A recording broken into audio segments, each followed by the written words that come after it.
Austin, Texas has a nationwide reputation for socioeconomic and racial segregation due to a 20th century city plan and 21st century gentrification.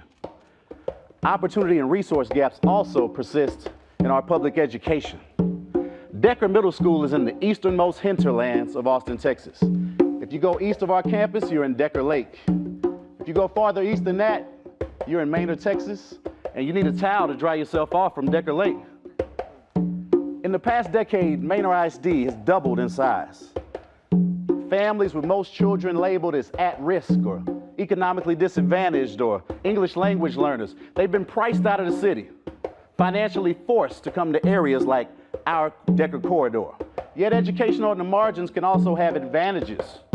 Decker Middle School has developed weekly student-driven cultural celebrations known as Decker Pride Friday, where performing arts and storytelling catalyze the campus climate. Picture vibrant, harmonious, multilingual, high-potential scholars in the midst of puberty, identity crisis, and standardized testing. When we put the work above the job, we engage, challenge, and support these scholars very well. We call, they respond, and vice versa. Meanwhile, the front door of my home is 6 miles from my classroom door. Born into the hip-hop generation, I always see perceptions of lowered expectations or less resources as the opportunity to create something fresh. My job as a teacher, 7th grade humanities. 2 periods, 2 courses, 2 STAR tests, 2 grades in a report card book. Too much to remember sometimes. But my work as a scholar MC, to explore and develop identities, to identify their dreams and help them chase them, right? To amplify their voices, to help them, to encourage them, to equip them in their ascent as the next generation. So public school presents me with a challenge. How do I center these scholars within a bigger system that gives them more tests to improve their test scores? In a hallway where teachers turn over every year, and every new year I have new neighbors. And in the first 3 years, I had 3 principals. As public education offers me these obstacles, I think about ants and storms. Little creatures, less than 1/1,000,000th of my weight, right? At least as vulnerable as little kids or their teachers, right? But still diligently building at all times, working together in a rhythm like drum lines. Enter my percussive new principal. He started the drum lines at Reagan High, Maynard Middle, Decker, Garcia, you get the idea.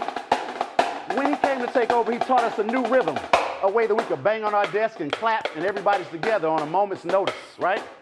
He had a new idea and they called it the house meeting. We already had a solid relationship from the music scene. We had background knowledge in beats and rhymes, but in the fall of 2015, our first assembly featured Bailey on drums and me on the mic. Now, as cold as Bavu Blakes is on the mic, I don't usually rap at school. I don't usually do that, right? But this one made sense as a cool way to curate, protect, and create our culture to boost our climate.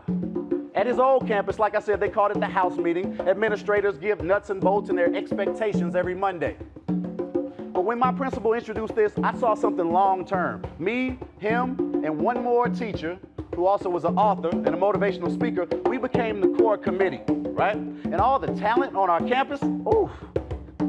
We had 7 or 8 fine arts programs. Dance, band, mariachi, choir, you get the idea. But what we learned, above all, was to keep the students at the center. They said being Hispanic is having a coded language, meaning anyone who didn't understand thought you were speaking cursive. They said being Hispanic is life, which made my eyebrows slightly twitch because I am African American, colored, and black at heart.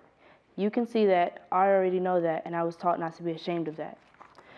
When they started naming foods that they enjoyed, like soft, fresh tortillas or tostadas topped with mouth-watering meat and vibrant veggies, my stomach started to bubble with need because I had skipped lunch.